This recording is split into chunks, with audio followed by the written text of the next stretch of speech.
embajadora eminente Marta Bárcena, que me haya aceptado esta llamada.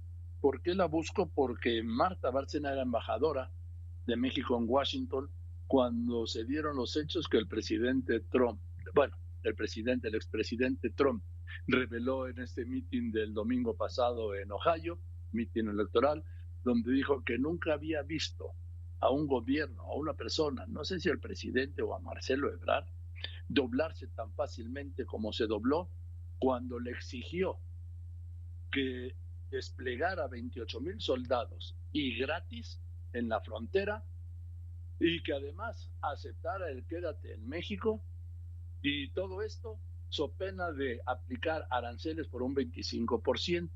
Los tres hechos son reales. México desplegó los 28,000 soldados. México aceptó el quédate en México impuesto por Trump. Y México sí efectivamente fue amenazado. Esto lo dio a conocer el mismo presidente López Obrador por esos aranceles del 25%. Lo anunció también Trump públicamente. Embajadora, muchas gracias por contestarme. Buenas tardes. Buenas tardes, Joaquín. Es un gusto poder conversar con usted. Muchas gracias igualmente, embajadora. A ver, dígame, ¿usted era embajadora cuando ocurren estos hechos que reveló o que detalló o de los que dio su versión? Voy a ser prudente. El expresidente Donald Trump el domingo en Ohio. Cuéntenos, ¿fue así? Así es, yo creo que lo que escuchamos el domingo en Ohio fue la versión de Trump. Yo creo que el proceso fue más complejo, más complicado. Efectivamente, ya habíamos tenido conversaciones muy difíciles entre México y los Estados Unidos sobre el incremento de los flujos migratorios que cruzaban a través de México para llegar a los Estados Unidos y en particular de las caravanas que, como recordará Joaquín, se aumentaron en intensidad y en frecuencia a partir de octubre del 2018. Desde entonces, el gobierno de los Estados Unidos estaba sometiendo a consideración del gobierno de México firmar un acuerdo de tercer país seguro. ¿Qué quiere decir un acuerdo de tercer país seguro? Quiere decir que todo aquel que pase por territorio mexicano y quiera solicitar asilo, tiene que hacerlo en México. No lo puede hacer en Estados Unidos porque Estados Unidos considera a México un tercer país seguro. ¿Sí? Entonces, este acuerdo fue rechazado por el gobierno del presidente Peña Nieto y obviamente la presión o la solicitud de Estados Unidos continuó con el gobierno del presidente López Obrador. Eh, Habían estado tomándose medidas justamente para impedir el cruce desmedido de caravanas, por un lado, y por otro lado, para poner orden en la frontera sur, que durante más de 15 años pues llevaba y creo que sigue bastante caótica y desordenada, parte por la propia situación geográfica de la frontera sur, parte porque no se había puesto suficiente atención ni del lado mexicano ni del lado guatemalteco sobre esa frontera. Una noche Fox News saca una escena de un grupo de migrantes cruzando en la madrugada de México a los Estados Unidos y al día siguiente Trump haciendo referencia a una ley que solo se había aplicado a los enemigos de Estados Unidos por considerarlos una amenaza a la seguridad nacional, señala que va a aplicar esa ley para imponer aranceles progresivos a México, comenzando por el 5% y hasta el 25% después de varios meses. En esos momentos, ninguno de sus principales asesores conocedores de México, como Jared Kushner, como Mike Pompeo, como Robert Lighthizer, como el propio vicepresidente Pence, se encontraban en Washington. Por lo que se estimaron varios que esta propuesta vino de Stephen Miller, el conocido asesor en materia de migración. Estamos hablando, embajadora, ¿de qué fechas? Estamos hablando de fines de mayo, de los últimos días de mayo, Joaquín. Del 19. Del 19, exactamente, de sí. Mayo del 19. Ahora bien, lo que hay que decir, y yo lo he dicho ya, y está publicado en Estados Unidos y confirmado por fuentes estadounidenses, es que el programa Quédate en México había sido ya negociado y aceptado por el secretario Marcelo Ebrard a través del señor Javier López Casarín. ¿De quién? Esto de Javier López Casarín, hoy diputado por el Partido Verde. ¿Y él por qué? ¿Qué tenía que ver? Eso es lo que yo me pregunto también. Pero bueno, era una gente con tanto influencia o cercanía al canciller que hubo un momento antes de que yo fuera enviada a Washington que el señor López Casarín estaba abriendo una oficina paralela a la embajada con la autorización del secretario Ebrard. Y eso no se hizo básicamente porque yo hablé con el presidente y el secretario Ebrard y le dije, en estas condiciones yo no voy, no puede haber una oficina paralela a la Embajada de México en los Estados Unidos. Es irregular y va contra las instituciones. Y la oficina se paró. Pero esto es nada más para dar un ejemplo, la entrada que tenía ya sin tener un cargo oficial el señor López Casarín. Ahora, pero esto obviamente lo hacía por instrucciones de Marcelo Ebrard. No me imagino que pudiera hacerlo de motu propio.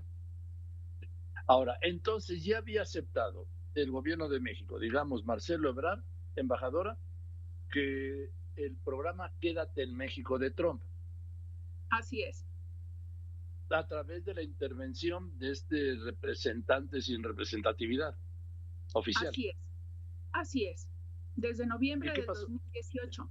Y debo decir que yo como embajadora no supe... Perdóneme, embajadora, discúlpeme.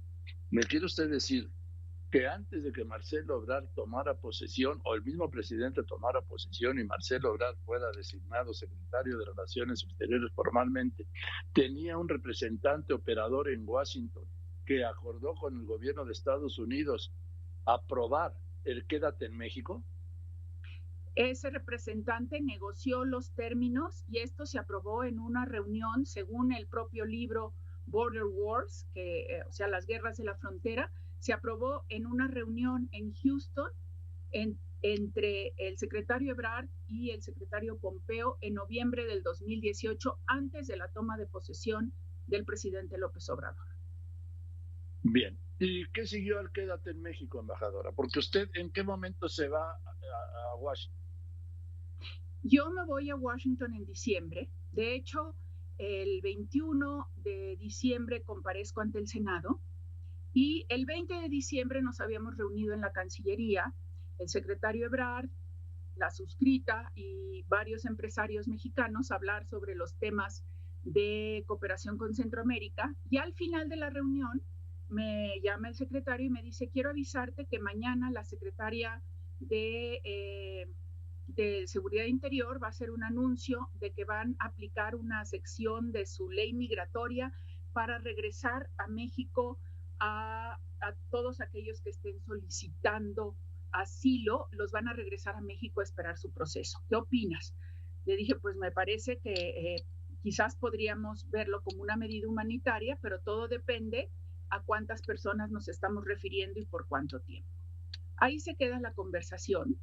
Yo me quedo con ese elemento. Al día siguiente comparezco al Senado y al salir de la comparecencia al Senado me habla un alto funcionario de Palacio Nacional y me dice, ¿qué es esto que está anunciando la secretaria de Seguridad Interior? ¿Tú sabías algo? Y le dije, no, nada. Y no me enteré que la negociación entre Marcelo Ebrard y Pompeo y antes de Casarín había tenido lugar, sino hasta que se publicó el libro Border Wars en 2020. Entonces consulté a mis fuentes estadounidenses y me dijeron efectivamente así fue. ¿Qué libro es este Border Wars? ¿De quién es? ¿De qué se trata? Es un libro que escribieron dos periodistas del New York Times, con acceso obviamente a fuentes cercanas a las negociaciones migratorias, justamente dedicado a toda la política migratoria de Trump, bastante crítico de la política migratoria de Trump, pero describiendo cómo se negociaron cada uno de los temas de esa política migratoria, cómo se redujo el número de asilados que tradicionalmente aceptaba los Estados Unidos. Lo que decía Trump, estoy hablando con la embajadora Marta Bárcena, embajadora eminente. ¿Hasta qué fecha fue embajadora en Washington? hasta febrero del 2021. Bien, luego le voy a preguntar de por qué se fue. Entonces nos quedamos, embajadora, con que entró en vigor este acuerdo que había iniciado y logrado el representante sin representatividad de Marcelo Ebrard, pues Así es. con algo, porque si yo voy a negociar eso con el gobierno de Estados Unidos, no me deja ni entrar al Departamento de Estado, ¿sí? O a donde sea. Vamos, me dejan en la banqueta. Probablemente no se haya negociado en el propio Departamento de Estado, pero sí, evidentemente tenía que contar con un respaldo, cuando menos del canciller designado, para tener entrada con las autoridades estadounidenses. Claro, y ellas que supieron con quién estaban hablando, ¿no? Claro que sí. Ahora, entonces, se aprueba en esta reunión de Houston, ya se formaliza la aprobación del gobierno de México, del Quédate en México, hasta donde sé, hasta donde recuerdo, mejor dicho, sin fijar el número de regresados ni Así es. plazos. Ni plazos ni condiciones. Entonces, lo que se tenía que discutir era justamente eso y después de que toma posesión el presidente López Obrador, empiezan una serie de reuniones en la Secretaría de Gobernación, en donde yo no puedo afirmarlo, pero todo me indica que tampoco tenían conocimiento de la aceptación de Quédate en México, sino hasta después de que lo anuncia la secretaria Kirsten Nielsen. Y finalmente, hasta donde mi memoria tiene y mis notas me lo permiten recordar, a ese programa se opuso de manera tajante el entonces director del Instituto Nacional de Migración, Tonatiuh Guillén, por considerar que México no tenía la capacidad para recibir la cantidad de personas que nos podían regresar a esperar su proceso de asilo en México. Y Tonatiuh Guillén lo quitaron del Instituto Nacional de Migración. Así es. Ahora, embajador, llega usted y de qué más se entera que no sabía. Pues me entero de eso y durante las negociaciones que tienen lugar del 5 al 7 de junio, eh, el viernes por la tarde, como ya escribí en mi artículo, el miércoles tuvimos negociaciones en la Casa Blanca. Al final de ellas, Jared Kushner lleva un momento al canciller Ebrard con el presidente Trump. El secretario Ebrard va solo y después ya salimos toda la delegación. Y jueves y viernes las negociaciones se llevan a cabo en el Departamento de Estado. Primero con una delegación amplia, luego más reducida, porque debo decir que la delegación mexicana, integrada por funcionarios de la Embajada de México, conocía casi mejor las leyes migratorias de Estados Unidos y lo que se podía hacer o no que los propios negociadores americanos, puesto que teníamos funcionarios muy experimentados en migración que han pasado años de su carrera en consulados de frontera y en consulados de los Estados Unidos. Así que conocen perfectamente bien la ley migratoria y los movimientos de los migrantes mexicanos y todo lo que hacemos para protegerlos. El viernes por la tarde, que se estaban cerrando las negociaciones, los 3 funcionarios de la embajada fuimos dejados fuera y nada más entraron a la parte final de las negociaciones el secretario Ebrard y el ahora consultor jurídico Alejandro Celorio. Salimos, leímos un documento oficial de 4 puntos que se había acordado y unos 4 días después el presidente Trump saca frente a las cámaras de televisión y en un Twitter, en un tweet, un documento adicional diciendo que México había aceptado revisar a los 90 días el funcionamiento de los acuerdos y que si no funcionaban, entonces íbamos a aceptar un acuerdo de tercer país seguro. Le mando el tweet de inmediato al secretario Ebrard y le digo, secretario, ¿qué es esto? Y me dice, pues es que se supone que no se tenía que hacer público. En ese momento me entero que se había firmado un adicional al acordado y dado a conocer públicamente. Y que a usted le ocultaron, siendo embajadora. Pues no sé si el verbo es ocultar, pero digamos que es un documento del que no me hicieron partícipe ni en su negociación, ni en las implicaciones que podría tener.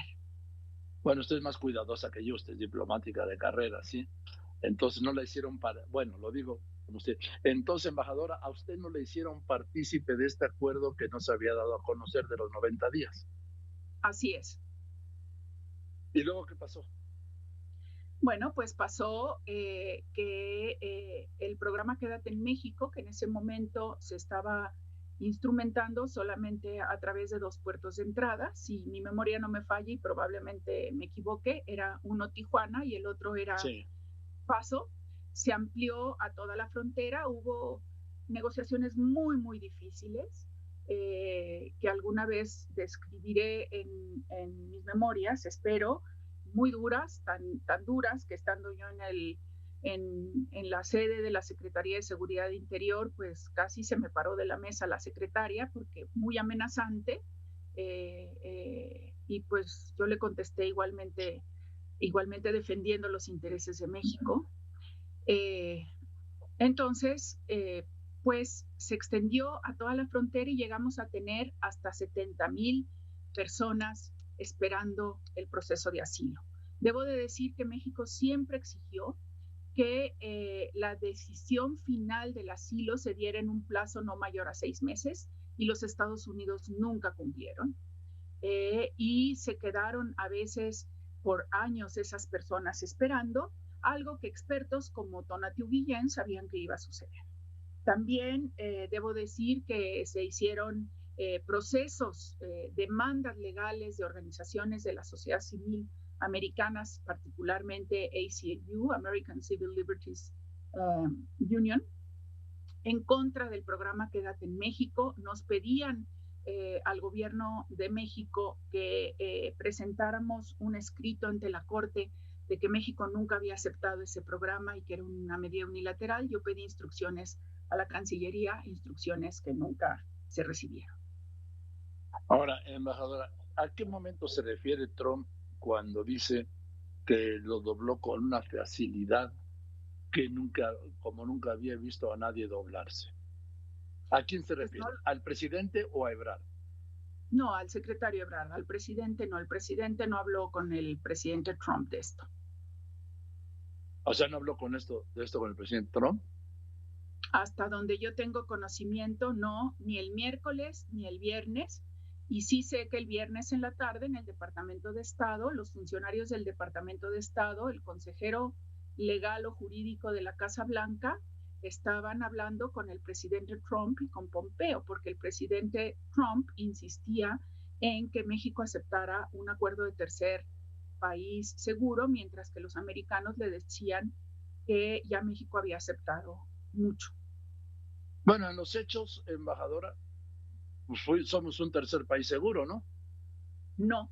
jurídicamente la figura del No, tercer país jurídicamente no. seguro, Pero en los hechos, porque pues quédate en México, quédate en México, quédate en México. pero no, a ver, quédate en México, sí es quédate en México, pero esas personas que están esperando un juicio de asilo tienen todavía la oportunidad de que en ese juicio de asilo se les otorgue el asilo. Sí. Mientras el acuerdo de tercer país seguro significa que ni siquiera tenían derecho a solicitar el asilo en los Estados Unidos. Ah, mire, eso no lo sabía yo. Es una diferencia jurídica importante, sobre todo para los solicitantes de asilo. ¿Qué es lo que quería Trump? Y dijo que si a los 90 días y se firmó un documento, un acuerdo que no se había dado a conocer, del cual usted no fue participada, ¿sí? En donde si no funcionaban las medidas estas del quédate en México, a los 90 días se imponía, el gobierno de Estados Unidos se imponía a México como tercer país seguro, ¿es correcto? ¿Así? Así es.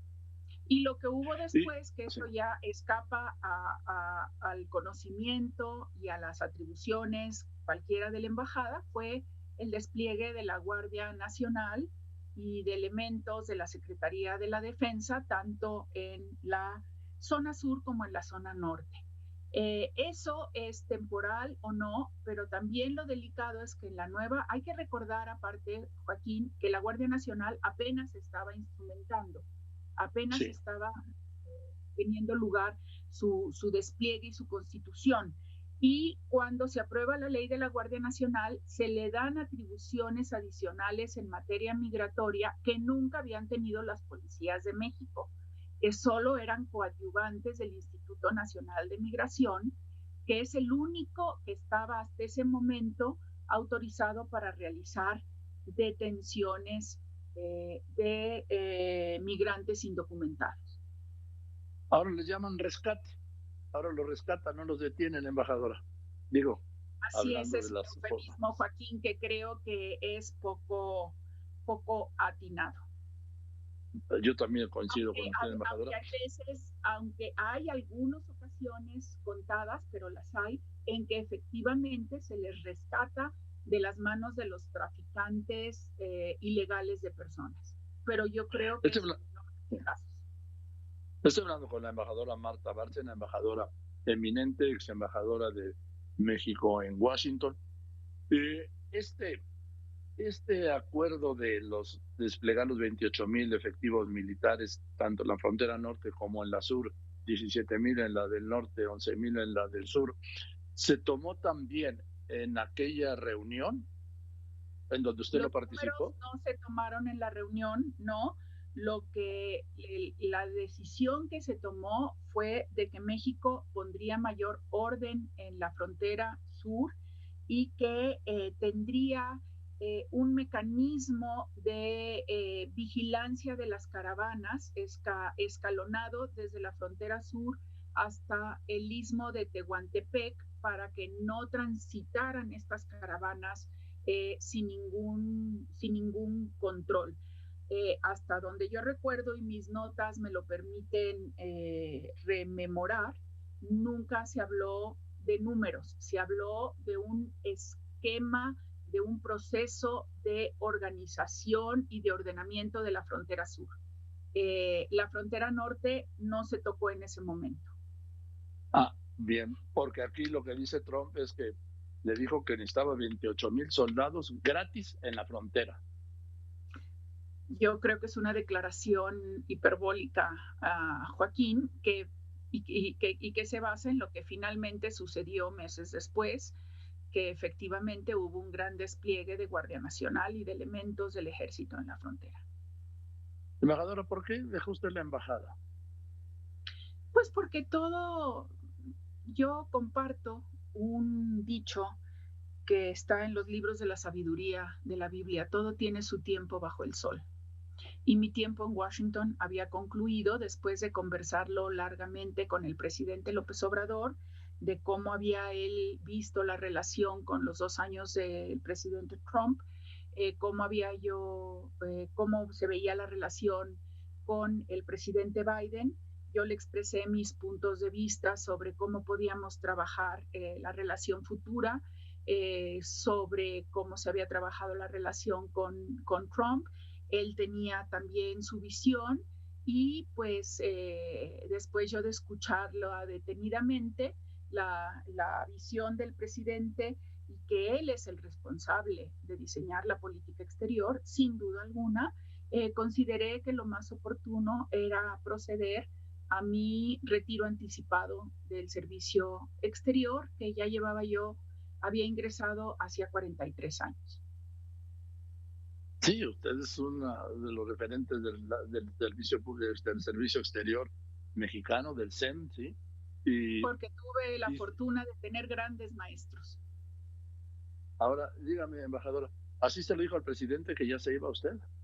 Sí, así se lo dije y debo de decir que el presidente fue enormemente generoso, no estaba de acuerdo con que yo me jubilara anticipadamente, me hizo varios ofrecimientos tanto en México como en el exterior, los consideré, los hablé con la familia y le reiteré mi decisión y él siempre fue muy respetuoso de la misma, me dio el reconocimiento de embajador eminente y yo siempre le estaré agradecida a Joaquín, al presidente, porque el haberme nombrado su representante en Washington me dio la oportunidad de poner en práctica todo lo que yo había aprendido a lo largo de más de 43 años de carrera y de defender apasionadamente los intereses de México. A veces me llegaron hasta organizaciones muy conservadoras como Heritage Foundation, llegar a pedir a algún articulista de Heritage Foundation que me declararan persona non grata por intervenir en asuntos internos de Estados Unidos, porque para ellos intervenir era hacer la defensa de la comunidad mexicana, que es importantísima tanto para México como para los Estados Unidos.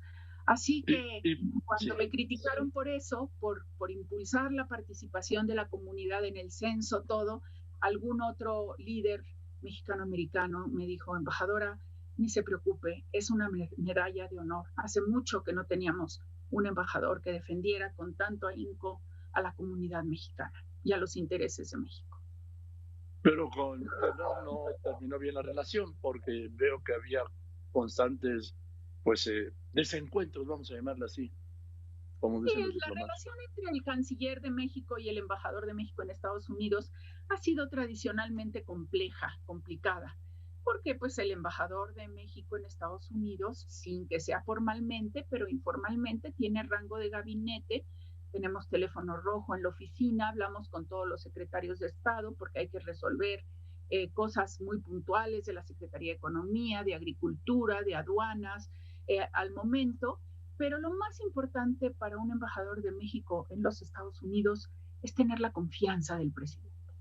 Si tiene la confianza y la cercanía con el presidente, todo se resuelve porque finalmente es el presidente el encargado de diseñar la política exterior y de instruirla. Embajadora, no sabe cómo lo aprecio este rato que nos ha dado, me llena de conocimientos y de satisfacción por escucharle y por el respeto y la admiración que le he tenido desde hace muchos años. La abrazo con Muchas cariño. Gracias. Yo se lo agradezco muchísimo, Joaquín. Le agradezco porque creo que es muy importante que el público mexicano conozca la relevancia de la acción de México en el exterior y cómo los diplomáticos de carrera nos entrenan para defender esos intereses de México, esos intereses de la comunidad y ese profundo amor por el país. Gracias, embajadora. Le mando un abrazo, de verdad, con Muchas cariño, gracias. con respeto. Que esté muy bien. Gracias. Es la embajadora Marta Bárcena, embajadora eminente, la última mujer embajadora en Washington. Ahí culminó su carrera, pidió el retiro, como escuchamos, anticipado, con 43 años de carrera en el Servicio Exterior mexicano.